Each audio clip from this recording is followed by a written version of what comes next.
New Zealand lead by 143 runs అయిన 1 wicket అయితే వాళ్ళ చేతిలో అవుతుంది. బట్ ఇక్కడ మనం చూడాల్సింది ఏంటంటే ఇక్కడ వానకడే స్టేడియంలో హైయెస్ట్ సక్సెస్ఫుల్ చేసి వచ్చేసి 4th ఇన్నింగ్స్లో 163 రన్స్. సో వీళ్ళకి ఇంకా 20 రన్స్ అయితే కావాలి. ఆ 20 రన్స్ గిట్టే చేజ్ చేస్తే మాత్రం చాలా టఫ్ అయితే ఉంటుంది మన టీంలోకి అయితే. ఇప్పటికే చాలా టఫ్ అవుతుంది. మరి అక్కడ అశ్విన్ కానీ జడేజా కానీ ప్రతి బాల్లో కూడా వికెట్ తీసేటట్టయితే మనకైతే కనబడుతున్నారు. ఇంకా రేపు కూడా మరి అక్కడ ఇదే సిచ్యువేషన్ అయితే ఉంటుంది మన బ్యాట్స్మెన్స్కి. సో కాబట్టి మరి వీళ్ళనంత తొందరగా మరి ఆల్అవుట్ చేస్తే మాత్రం చాలా బెటర్ అయితే ఉంటుంది. జస్ట్ 1 వికెట్ మాత్రమే దూరంలో అవుతుంది మరి అక్కడ ఆల్అవుట్కి. సో కాబట్టి మరి అక్కడ ఖచ్చితంగా అక్కడ మరి కొంచెం మనకైతే డిఫరెంట్ సిచ్యువేషన్స్ అయితే ఉంటాయి. ఎందుకంటే పిచ్ కూడా చాలా ర్యాంక్ టర్నర్ లెక్క అయితే మనకైతే కనబడుతుంది. ప్రతి బాల్లో కూడా వికెట్ అన్నట్టే అనిపిస్తుంది. సో కాబట్టి ఇవరకు మనోళ్ళు స్పిన్ అంత మంచిగా అయితే ఆడతలేరు. సో కాబట్టి మరి ఆయనతో ఒక వికెట్ ఇస్తే మాత్రం చాలా బెటర్ అయితే ఉంటుంది మరి క్విక్గా. ఇక ఇలాంటి ట్రిక్కీ పిచ్లో మరి ఎంత తక్కువ స్కోర్ ఉంటే అంత మనకే మంచిదని చెప్పుకోవచ్చు. ఇక మరి డే 2లో ఏం జరిగింది అక్కడ ఫ్రెండ్స్, అంతకన్నా ముందు ఇంకా మన ఛానల్ని సబ్స్క్రైబ్ చేసుకుంటే ఫ్రెండ్స్ వెంటనే సబ్స్క్రైబ్ చేసుకుని అండ్ పక్కన బ్లెక్ని యాక్టివేట్ చేసుకోండి. అండ్ అదేవిధంగా ఇంకా మన వీడియోని లైక్ చెప్పితే ఫ్రెండ్స్ వెంటనే లైక్ చేసి మనం వీడియోకి అయితే ఎంటర్ చేద్దాం. ఫ్రెండ్స్ తప్పకుండా లైక్ చేసి మన వీడియో మార్కెట్కి ఫాస్ట్ రీచ్ అవుతుంది. ఇక 86/4తో ఓవర్ నెట్ స్కోర్తో మన టీం ఇండియా అయితే బరిలోకి దిగింది. మరి ఎన్ని కొట్టిళ్ళు అక్కడ మరి ఫస్ట్ ఇన్నింగ్స్లో 263 అయితే కొట్టిళ్ళు. అక్కడ మనం మెచ్చుకోవాల్సింది శుభన్ గిల్ అండ్ రిషబ్ పంత్ని. వీళ్ళిద్దరు ఏంటి అక్కడ మనకి 263 రన్స్ అయితే వచ్చినాయి అక్కడ మరి ఇలాంటి ట్రిక్ పిచ్లో. అక్కడ అన్ఫార్చునేట్లీ అక్కడ మరి శుభన్ గిల్ అయితే 90 మీద అవుట్ అయ్యిండు.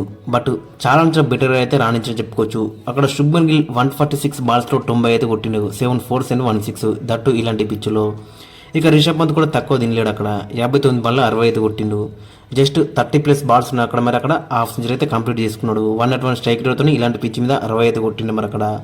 ఇక రవీంద్ర జడేజా కూడా చిన్న క్యామ్ అయితే ఆడిండు. ఇక లాస్ట్లో వాషింగ్టన్ సుందర్ కూడా చాలా మనం అయితే మెచ్చుకోవాలి. అటు బాల్తో మంచి రాణిస్తున్నాడు, ఇటు బ్యాట్తో కూడా చాలా మంచి రాణిస్తున్నాడు. అక్కడ 38 కొట్టిండు. అక్కడ 36 బాల్లో 4 4 2 6 105 స్ట్రైక్ రేట్తో. ఇక దీంతో మనకైతే 263 రన్స్ అయితే వచ్చినాయి అక్కడ మరి ఫస్ట్ ఇన్నింగ్స్లో. ఇక తర్వాత థర్డ్ ఇన్నింగ్స్లో అక్కడ న్యూజిలాండ్ వాళ్ళు 171-9 అయితే ప్రస్తుతం అయితే ఉన్నారు అక్కడ.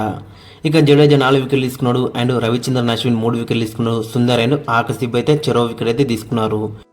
మరి వేసిన 4 బౌలర్ దగ్గర నుంచి కూడా మనకైతే మంచి స్పెల్స్ అయితే మనకైతే కనబడ్డాయి. ఇంకా సిరాజ్ అయితే బౌలింగ్ కూడా స్టార్ట్ అయితే చేయలేడు. సో కాబట్టి ఓవరాల్ చూసుకుంటే మరి స్పిన్నర్లు ముగ్గురు కూడా చాలా బెటర్ అయితే మనకైతే కనబడుతున్నారు. ఇక అక్కడ మనం చూసుకుంటే న్యూజిలాండ్లో విలియంగ్ అయితే 51 కొట్టింది మరి అక్కడ. సో అతను ఒక్కడే మరి అక్కడ హాఫ్ సెంచరీ అయితే వేసిండు. మిగతా అందరూ కూడా వాళ్ళని అయితే డిసప్పాయింట్ అయితే వేసిండు. బట్ ఓవరాల్ చూసుకుంటే మరి 143 రన్స్ అయితే లీడ్ అవుతున్నారు అక్కడ న్యూజిలాండ్ వాళ్ళు. మరి అక్కడ చూసుకుంటే మరి 143 రన్స్ అనేది చాలా డేంజరస్ అని చెప్పుకోవచ్చు మన టీం ఇండియాకి అయితే. ఎందుకంటే మరి అక్కడ 2-3 ఓవర్లు ఒక 2-3 వికెట్లు పడ్డాయి అనుకో, చాలా ట్రిక్కీ సిచ్యువేషన్లు అయితే ఉంటారు. సో కాబట్టి మరి వీళ్ళనంత తొందరగానే మరి వీళ్ళని ర్యాపప్ చేస్తే మాత్రం చాలా బెటర్ అయితే ఉంటుంది. సో అక్కడ అజజ్ పటేల్ అండ్ ఇంకా క్రీజ్లో విలియం ఓవరూక్ అయితే ఉన్నారు.